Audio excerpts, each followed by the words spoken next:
I think it's appropriate. If you see my t-shirt, it says Labyrinth. When I was stationed in Germany, there was a club called the Labyrinth. We just called it the Lab. And for the, I don't know, 8 or so years I was in Würzburg, Germany. I was in other cities, but I was there. Every Friday night, that was our spot. We closed that place down. Clubs in Germany run till 6 in the morning. So we didn't even start getting ready. But, I mean, they opened at normal times, like 9, 10 at night. But we didn't even start getting ready to go to the club until 10 or 11 and didn't even show up until midnight. And we closed that place down. And actually, by the time we ended up leaving Germany, I say we because I had a very close group of friends. There were like 6 of us, solid. The core group was like solid 6. And then we had like fringe people. But my best friend, Tim, by the time we ended up leaving Germany, became a bouncer there for, I think, the last 2 years. That's how tight we were with this place. But this was their t-shirt. And it was like, you know how like the parental advisory thing was. So it says Labyrinth Advisory, go fuck yourself. It was the kind of place where for the girls, yeah, you did your hair and makeup all nice and pretty. You might wear a nice shirt. But then you wore jeans and you wore hard-toed shoes. In fact, I had a pair of another headache. Sorry. I had a pair of steel-toed boots that I wore. Trying to say Doc Martens because it was the type of place where you, first of all, you didn't know what was on the floor. There was liquid down there. You didn't know what it was. But secondly, there was glass. There was everything by the time the night was over. So you didn't wear like Pretty Little Pumps at this place. So the reason why I have my Go Fuck Yourself t-shirt on and I'm basically looking like that is because we are doing Joe Budden today. Joe Budden, my feelings towards Joe are kind of like, I think we talked about in a video prior how the reason why I stopped doing lives and one of the reasons why I stopped doing lives and started doing just actual videos is because of I don't even want to say it was a conflict. It was kind of like maybe a little debate I had with another person when we were on a Reactors channel about Kanye. It had to do with the video he had with the president when he met with, I can't even really call him a president, when he met with Trump. And I made some reference about Kanye. And I got jumped on for it. And wasn't even really being mean to the guy. I was just basically like saying, God, I really wish that he would just stop for a second and think things through before he opens his mouth and lets things out. He has no filter. And, you know, they were kind of like, well, you know, he's trying to do good. I said, I have no doubt that he is. I'm just saying the way he goes about doing things, number one, he looks crazy. And number two, sometimes he does more harm than good. Well, after reflecting back on this conversation that I had with this person, I realized that my problems with Kanye, you know how sometimes they say the biggest reasons why you don't like someone is really because the faults you see in them are faults in yourself. And that's completely right with Kanye, but not now. Like, I see in Kanye what I was 20 years ago. I grew up in a family with a woman who has almost no filters. Like, her filter is a tissue paper. My mother would embarrass my sister and I in public. She embarrassed us all the time. She ridiculed us all the time. But it almost seemed like when people were around in public, whether it be in the home or really outside and there were people around, it's almost like she went the extra mile to do it to us. And I don't know that she realized she was doing it to us, but she did. I say she had a tissue paper. Her mother absolutely nothing, like anything flew out of that woman's mouth. So my sister and I made a concerted effort that when we had children, we would definitely never do that. Well, I think when you grow up in that atmosphere, what your idea of a filter is very different than people who grow up in a very loving, caring home, which we did not. And we grew up in neighborhoods and atmospheres where you couldn't have a filter, really. Unfortunately, my sister's a very sensitive person. She's a very fragile type person in that way. So it really damaged her, not just at home, but, you know, out on the street, because we were street kids. We were street rats. And, but it hardened me. And I think almost to the point where it hardened me too much, because I wasn't just protecting myself, I was protecting her. but anyway, enough about that. So that's my problem with Kanye, is that he's just like, I see myself in him and the mistakes that I made and him making now, where he just looks crazy, like straight up nuts. When I think what it is he gets so passionate about how he feels and what's going on in the world and how he wants to fix it, that when he can't get it all out, like it's all going on in his brain so fast that his mouth can't get the stuff out in a proper way, and it makes him sound nuts. So that's my thing on Kanye. My problem with Joe is this. It's a completely different problem. My problem with Joe now is my problem with me now, is that Joe's filter is that he doesn't want to be PC. He thinks PC is bullshit, just like me. I think the world has gone over PC to the point where you're damaging people. I mean, where does it stop? But he goes overboard with it. I think he goes out of his way to be cruel. I think he's very sarcastic, like I am. His humor is very dry, like mine. He has a problem admitting when he's wrong. He doesn't want to admit when he's wrong. I don't either. But you know what? You have to evolve as a person. You have to, as you get older, you have to evolve and grow. And it hurts and it's uncomfortable to do that. But you have to do it if you want to evolve and grow and be at peace. And I think that's the problem with Joe. Because he's an extremely intelligent man. Have you listened to his songs? He is the most underrated rapper in the world. And I'm going to prove that because we are doing 3 sides of a story, or 3 sides to every story. There are different titles to it, but you guys all know which song it is. It's brilliant. That song plus Pray For Me. Mood music in general is brilliant, but those 2 songs show how spectacular he is and how intelligent and how intellectual and how, introspective he can be. So why does he then go on a podcast and then just spout out ignorant shit?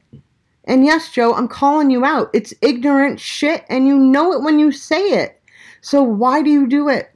Because you're better than that. So that's all I'm saying about that, and now we're going to get into it. Because this is just a fucking awesome song. Here we go. 3 sides to a story. Joe Budden.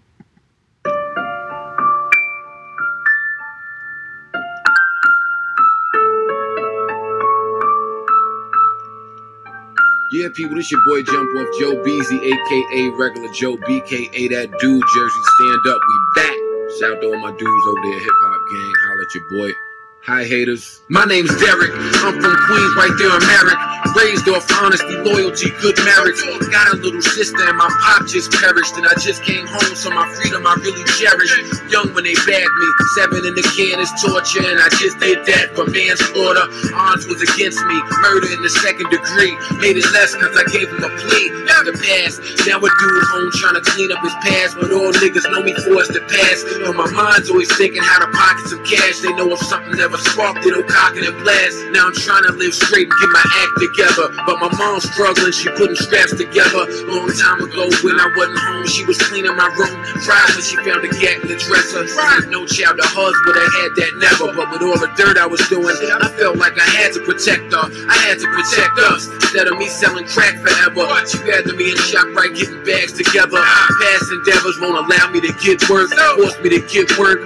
On apps they ask if you ever been in jail. Like if I say yes, you'll hire me. Nigga, don't lie to me. I got a little sister that's 9. Plus moms is chilling with some new dude I think she's feeling. But he don't help with the bills and I'm back on the strip, so we don't go broke. I'm back to this camera that I have to tote. Stash, you know, I'm killing them. Only nigga on the app with coke. Only man in the house, I gotta bring in cash. And them 2 checks a month and mom get don't last. Little Sally's real young, she's developing fast. Know you thinking the same thing, it's a hell of a task. Then they clipped me, plain clothes cops came to get me, but knew that I had mine on, threatened to hit me.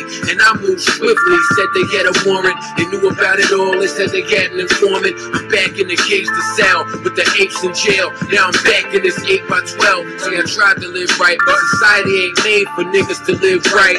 Mommy just right, mommy make sure Sally keep her shit tight. Now be home real soon, don't cry, it's alright. I know it might seem like it's all good, but this is what it's like in the hood.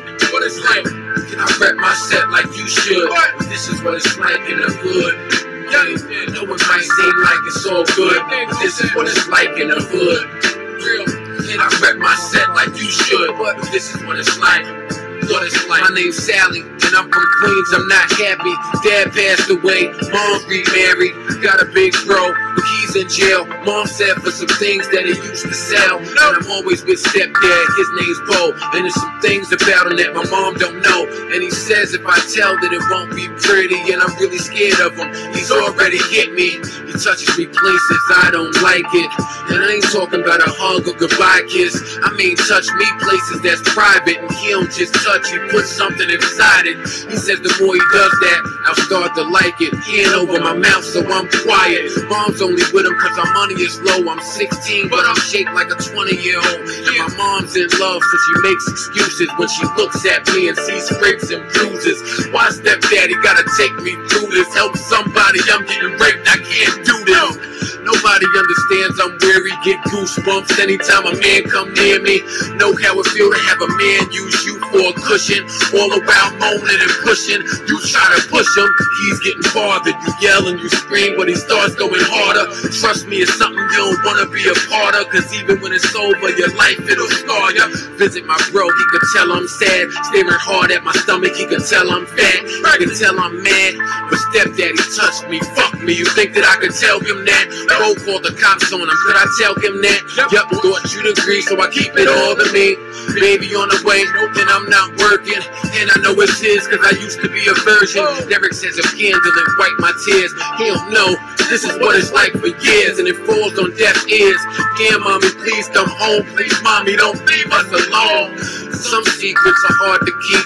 Some secrets make it hard to sleep, and sleep is the only time I feel safe. Still the act haunts me, and I know that I'ma wake up to stepdaddy on me. Know it might seem like it's all good, but this is what it's like in the hood. Can I rep my set like you should? This is what it's like in the hood. Know it might seem like it's all good, but this is what it's like in the hood. Can I rep my set like you should? But this is what it's like. What it's like. My name's Bo, got a chick named Pam that I live with, but she's always in church, real religious. I had a son, he was young, he was gifted, till a nigga killed him a week before Christmas. 3 shots close range with a handgun. I knew before I met Pam that it was Pam's son.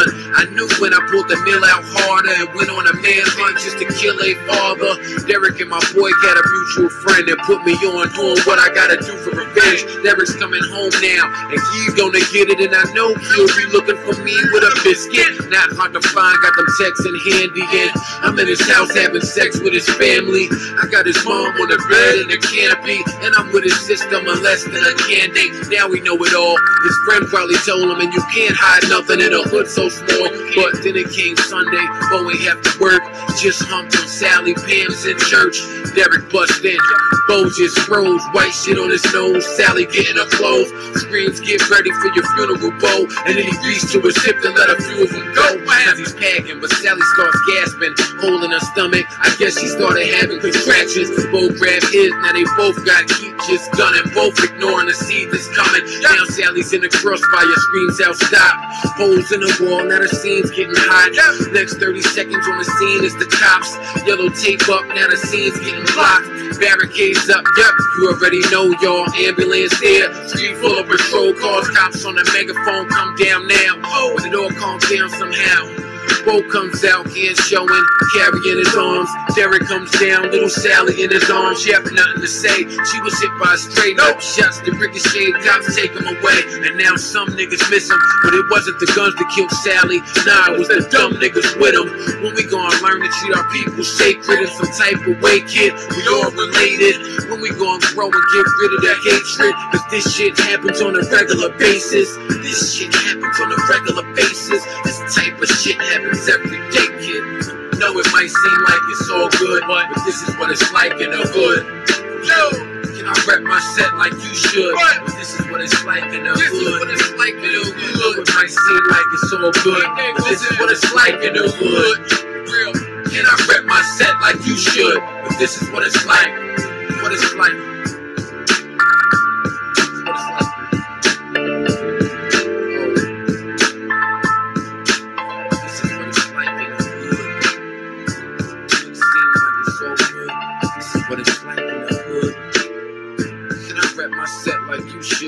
This is what it's like.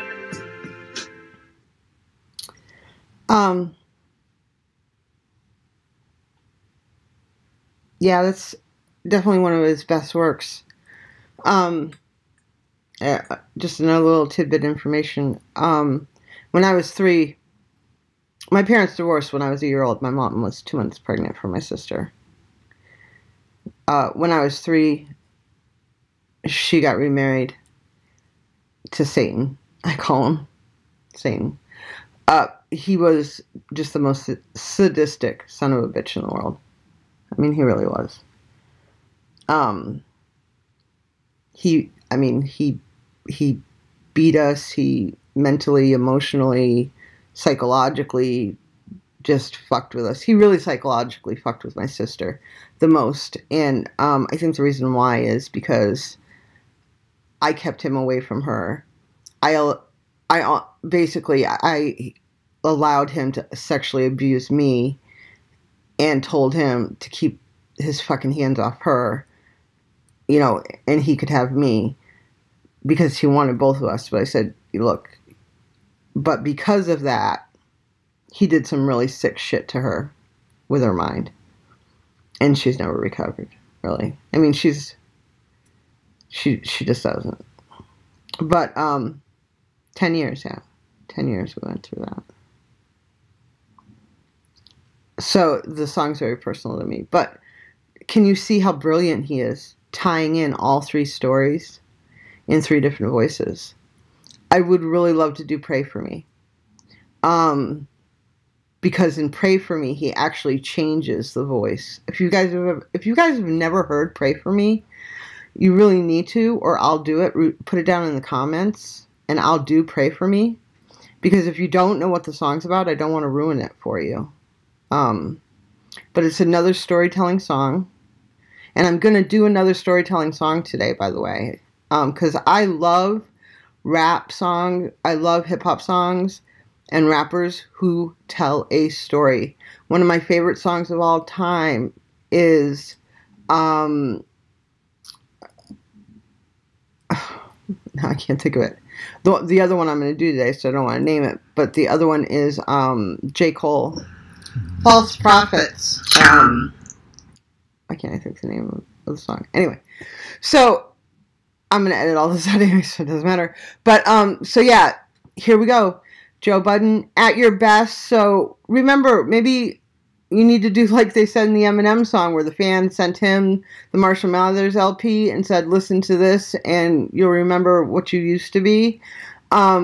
Maybe someone needs to send you mood music too, and you can listen to this and you can remember how not to rap again, because I don't think you should rap again if you don't want to. That's completely up to you.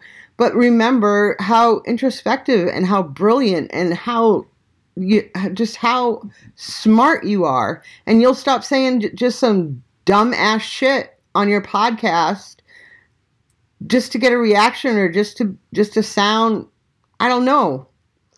But this is when you were at your best, Joe. I mean, this is when you were saying and speaking the truth about what you were actually seeing and hearing and you knew about. And not just about the hood, but about humanity in general and the evil that lurks within it. So if you guys liked this video, do me a favor and like, comment, subscribe, and you guys have a fantastic day. And hey, take care of each other because no one else is going to. Bye.